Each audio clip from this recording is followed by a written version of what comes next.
I'm Matt Gishard. This is No Holds Barred. Very pleased to have here today as a guest Michael Santos, who spent 26 years incarcerated in the federal prison system.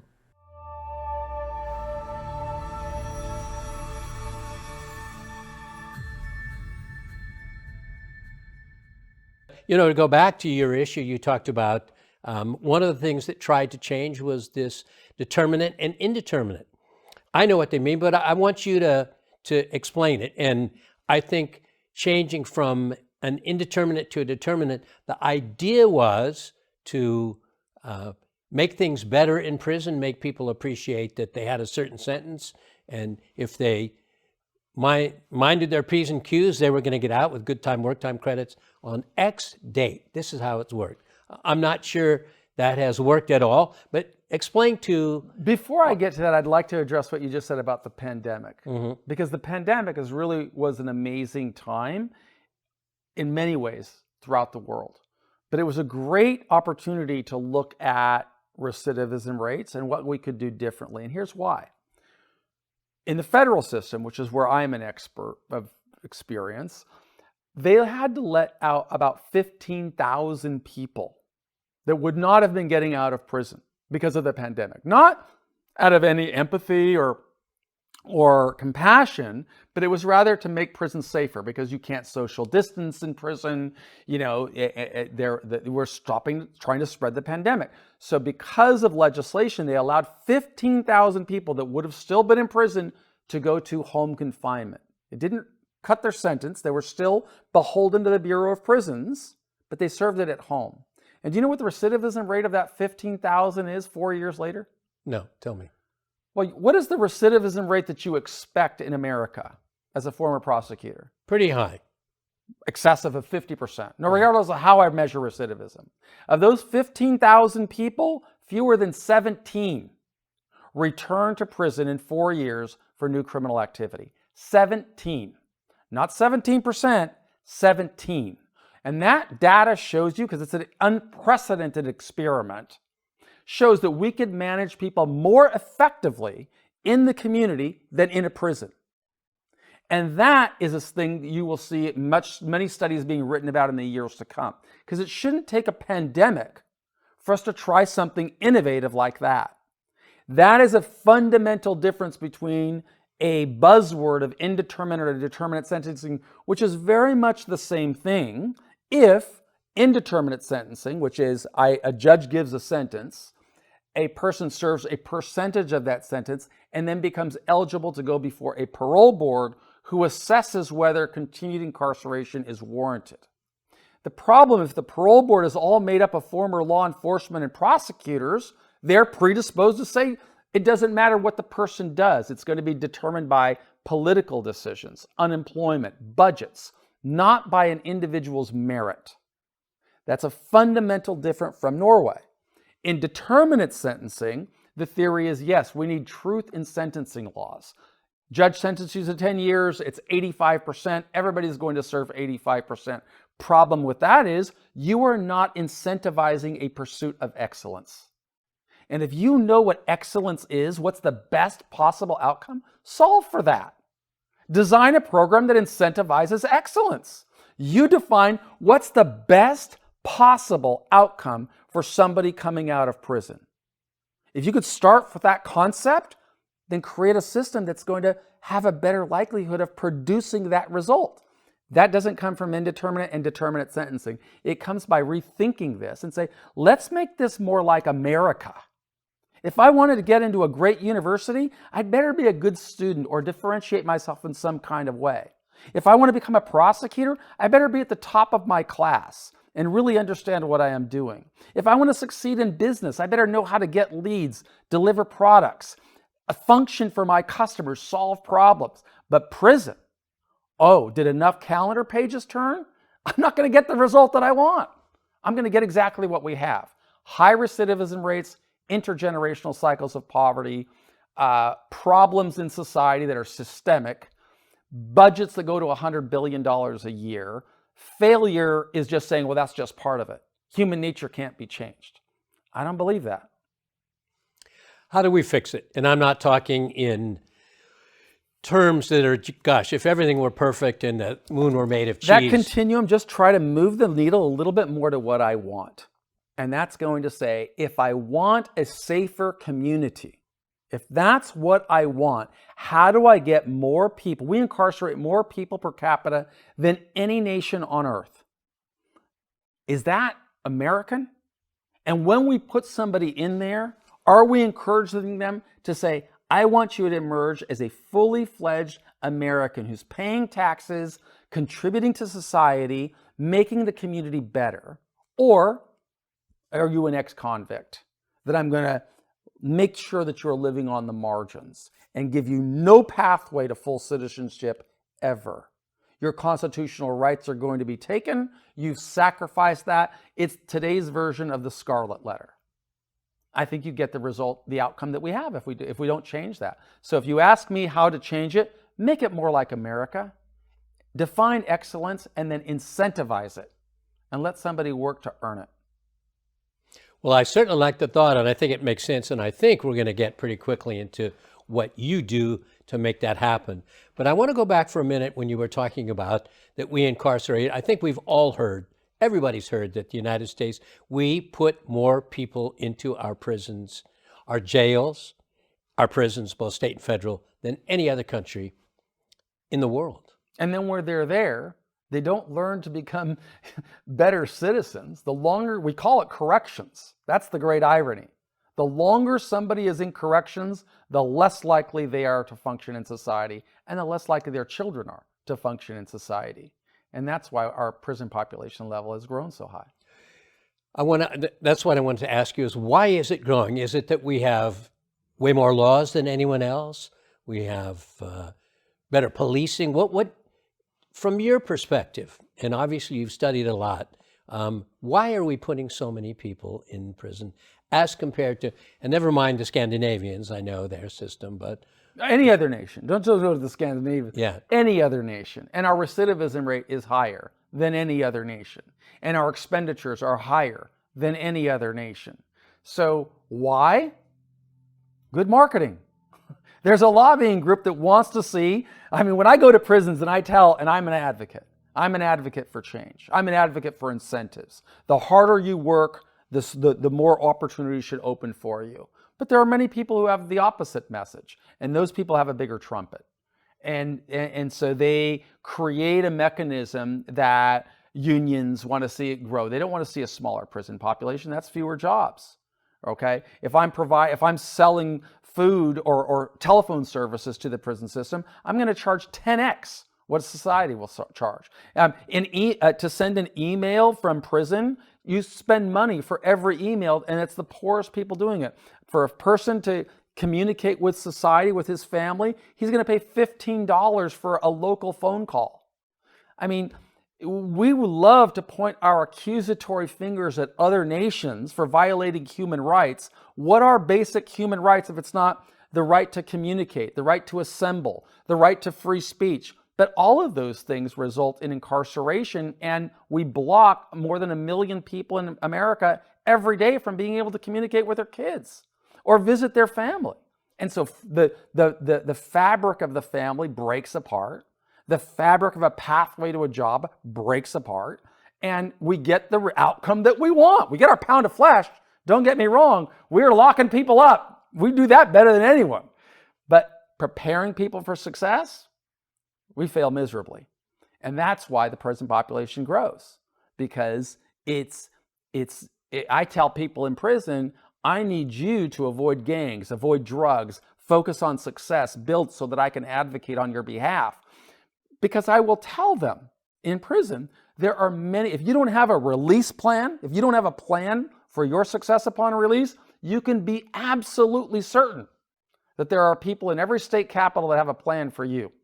And right now they are looking at people in prison and saying, how many beds do I have to budget for to build in the future? Not only to bring you back, because you're coming back, but to bring your kids in as well. And that's a problem. That's a problem that I want to change. I want to change it too. And I will tell you, when we hear of all the various things of changing how sentencing is done, or changing different propositions, all designed not to help the people that are in prison, not to help people on a pathway, but simply to reduce the prison population. So we're talking about closing prisons and all that. I haven't heard anything like what you're advocating in terms of training people, helping people, particularly young, uneducated. I was talking to somebody the other day who was saying that actually the crime rate, when we really look at things, is probably the population between age 15 and age 35 is probably the biggest population of offenders. And but does anyone focus on that? Yeah, I would say I'm an optimist. I don't want to come across that I'm just completely throwing stones at the system, because I'm not. I can tell you that the biggest piece of prison reform legislation in the past 40 years happened with the 2018 signing of the First Step Act that President Trump signed. It's benefiting tens of thousands of people in the federal system. And in the state systems, you're also seeing a movement toward milestone credits, which are a movement toward earning freedom. The harder you work, you earn credits. Very different from good time. Good time is given to you whether you are sleeping or playing cards or lounging, as long as you're not. In fact, it's the wrong name. To use the concept of good time is a misnomer, because you don't have to do anything good to get it. You just have to not do anything bad or get caught doing anything bad. But that's not America. You should have to earn credits. And if you work hard and you earn credits, as we have in California, milestone credits, or in the federal system, earned time credits, participate in classes, demonstrate you are working, and you can earn credits, that's a step in the right direction. So I'm really bullish on that. The fact that I, as somebody who served 26 years in prison, is a contractor to every state prison in California, to the Federal Bureau of Prisons, is a step in the right direction. Because as odd as it may seem, I have a level of currency and credibility with people in prison. You know, when I go into prison, they say, that fool was never in prison. And I say, you think you're giving me an insult because I don't look hard enough. You know, but the reality is that was the plan. You know, the plan was to come back to society and have nobody know that I served a day in prison unless I tell them. But every day I'm telling them, because I'm trying to fight to change the system so that more people emerge as law-abiding, good citizens. That's how we make safer communities. And I'm very optimistic that we've got a new director in the Bureau of Prisons who's changing the motto, who is saying, I want to see good neighbors, not good inmates. And I'm going to build a prison system that produces good neighbors. That is a fundamental shift in thinking. And of course, it's going to meet a lot of resistance from people that like the old school. Well, what's that, a hug-a-thug? You know, inmate lover? But no, it's building a safer community. You want a good neighbor. Solve for a good neighbor. Incentivize a pursuit of excellence. And when you do that, we get the outcome that we want. When we focus on locking people up and throwing the key, you might not like the outcome. It's very expensive, and it doesn't make America great. I'll sure agree with you. I don't agree with the outcome because it's not a good outcome. Tell us about Milestone. You were talking about that. So in California is a Milestone program that you participate in classes and complete the classes, that you can't fake your way through. It's not just, you know, show up. You've got to do the work and pass the exam, just like you do to become a lawyer, and then you get the credit. And so you're incentivized to take the next exam. And I'm grateful to have two programs right now in California that are the most popular programs in the state of California. It's saving taxpayers millions of dollars. And what the teachers are telling me is that there's a long waiting list to get into preparing for success after prison. And the people who go through it are now asking, how do I get to a lower security yard? I want to enroll in vocational programs. I want to do this. Why? Because they're saying, that dude did 26 years in prison. He's come out and built successful businesses and gets to interact with prosecutors. I want to do that. So it motivates them. It gives them hope on what they can become. And that's why it's popular. And we have legislation that President Trump signed called the First Step Act, which allows people also to earn time credits, similar to milestone credits. Just as you know, we have 53 different criminal justice systems in America. Every state, 50 states, has its own system. The federal government has a system, DC has a system, and the military has a system. All of those systems are starting to move a little bit closer towards this concept of milestones, earned time credits, bringing programs in that say, hey, if you work through this, you get a higher level of liberty. Doesn't mean it's not a get out of jail free card. You still got to earn it, and you still have to make a case. But that's what I strive to teach people how to do. And I'm optimistic that we're seeing more of it.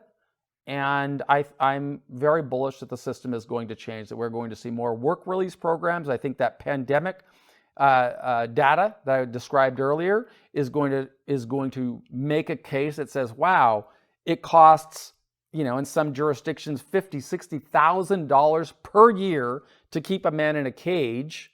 But if he's on work release, he's paying his own way, he's paying taxes, and if he violates the law, it's very easy for me to bring him back. I don't need to be a prosecutor to bring him back. It's an administrative process. So it's a very effective mechanism.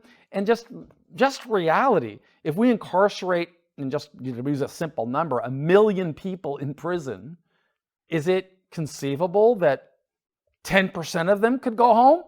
That's 100,000 people at $50,000 a year. Is it possible that 30% could go home and society would be safer? Yeah.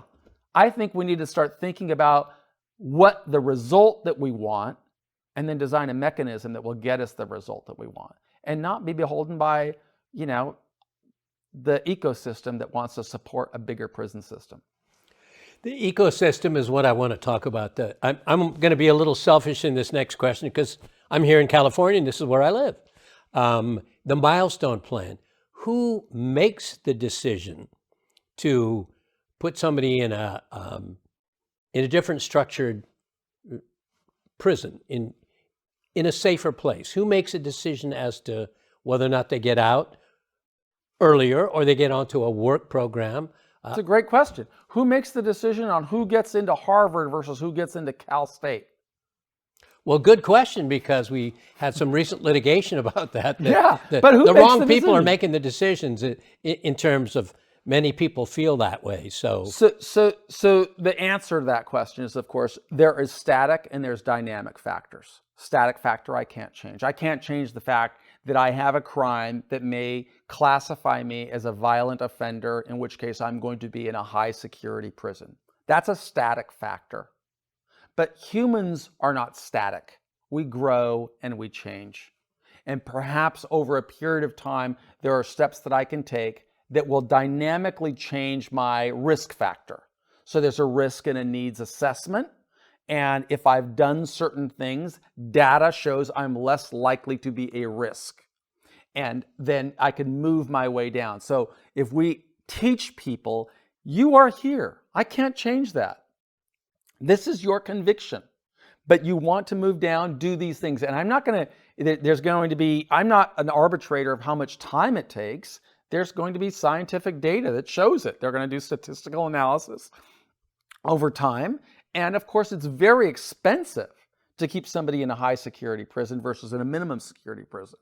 And so it's in everybody's interest to keep people in the least restrictive program as is necessary. So we want to have dynamic factors that will incentivize a person to change. And in the California system, with regard to the milestone programs, that's different from a custody and classification system. Custody and classification is that status on how risky am I? What does the data show that person with this educational background, this criminal history, this type of an offense, right? Where should that person be to start? But there are release mechanisms, calendar pages turned, social and family ties, release plan, avoidance of disciplinary infractions, participation in educational courses can show I might be better suited in a lower security environment. So it's a combination of static, the system is going to determine, and dynamic, the individual. The individual should be making his case, just like an individual makes his case to apply for a job or to get into school or to increase a credential, right? The more you show people you can be the CEO of your life, you can determine where you're going to go. Don't let the system do it. You do it. Build a case. And you should be able to make the case all the way to your liberty. And you do, right? Anybody could try and make the case to the CEO of the agency, whether it's the governor, if it's a state system, or the president, if it's the federal system. Can I make a case to persuade that person I don't belong in prison anymore? Well, it's not a very good system, but it does exist. I mean, there are pardons, right? There are commutations. It's not very easy. My recommendation is that we expand that and we have citizens on those boards and determine whether it makes sense to keep people locked up.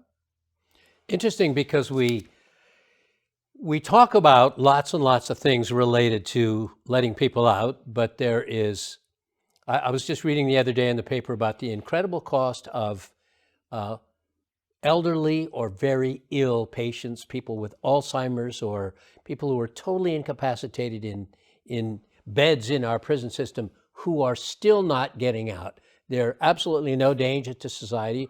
I don't know what the issue is other than kind of a rote nope. Getting back to what you said. I can tell you what the issue is. Tell me the issue. If I'm a correctional officer, I have authority on letting somebody out. There's no incentive for me to do that. If I have authority to let this person out of prison and this person does a Willie Horton and goes out and commits a serious, heinous crime when I let him out, my career is over. Period. I've ruined my career. I let somebody out that preyed upon society. But if let's just say 1,000 people, I let 999 out and they went on to become good law-abiding citizens that are paying taxes, nothing happens to me. I don't increase my career at all.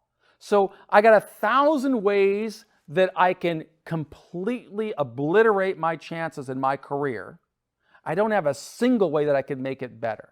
That's a flawed system. That's not the way America works. If I want to create capital, if I'm a CEO, if I want to generate profits, that's all public. The more successful I am at what I do, theoretically, the more the market is going to reward me. Doesn't work that way in America's prison system. I could be the most effective administrator in the entire country. And everybody, I did 10,000 people, 9,999 went on to be successful. One of them goes out and commits a crime. My career's over. That's what's going to sell newspapers. Mm-hmm. That's a flawed system. I'm not incentivizing excellence. I am dooming excellence. And I am celebrating failure. And you get what you design. That's the problem. There is no incentive for a professional correctional officer to help. And that's just not the way the world works. Is there a difference between the federal system and the California system? That's the system. Mm-hmm. The whole criminal justice system focuses on failure.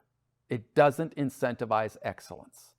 And I would say if we started to say to a warden, bring the recidivism rate down and your pay goes up, you're going to have safer communities. But that's not what happens. You're right? The warden's got other problems. I've got a union that wants more overtime. I've got this, I got that, I got budgets, I got workers' comp problems. I can't staff my prison. He is not thinking about lowering recidivism. That's not his job.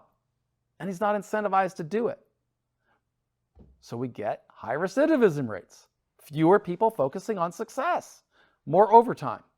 I mean, in California, I'm from California. We all love the taxes in California, right? And you could just look. I remember seeing an article that said an officer in the California Department of Corrections makes more than a first-year Harvard grad. Why? Because over time he can make 160, 180 grand a year for doing what? What is excellence? What is he delivering? What is the taxpayer getting but a 70% recidivism rate? Not a good system. Yeah, he would argue that it is a good system, but it's interesting. I want to say that the governor's talking about closing prisons and already has closed some. And some of them should be closed because there are some people that could be better served in society, and we could concentrate prisons for the people that need to be in prison. We incarcerate too many people and they serve sentences that are far too long. And there are many people that could be under some form of correctional supervision in the community, as that pandemic has shown.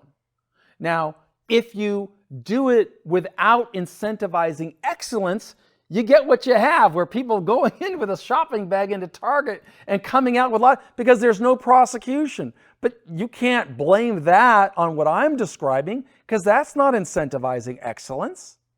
I'm arguing and advocating for the harder somebody works, the better off it would be to incentivize the staff that has put that person on a pathway to success, that individual that can go perhaps earn a gradually increasing level of liberty based on merit, not based on some policy that says we got to cut the population by 30% and then have them just released. That's not the pathway. That's luck. Well, that's what people are concerned about. Us, we're just closing prisons, or we're changing the law to make a felony. I would agree, until you have a mechanism that is systemically designed to say incentive-based, like the milestone credit, goes in that direction. But there's a lot more we can do. We could have work release programs. We could have programs in society where, depending on static and dynamic factors. But I really would say it's the individual's responsibility to make the case. I would like every person in prison to understand nobody should work harder than you to earn freedom. Don't expect the system to change it for you. Don't expect the governor to change it for you. You have to build a case, just like I do when I go out and try and raise capital or get a sale or build a business. I've got to demonstrate, why am I worthy? And the harder I work, the luckier I get. If you like this, and I'm sure you will, hit the like button, hit the subscribe button, and absolutely please put your questions below, because we will have Michael back here and we will look at those questions that you've asked, and I'll ask them of him, and probably plenty more questions that have come up since that time. But I'm so pleased to hear of these success stories and this plan to make us safer and make our society better. Thank you very much.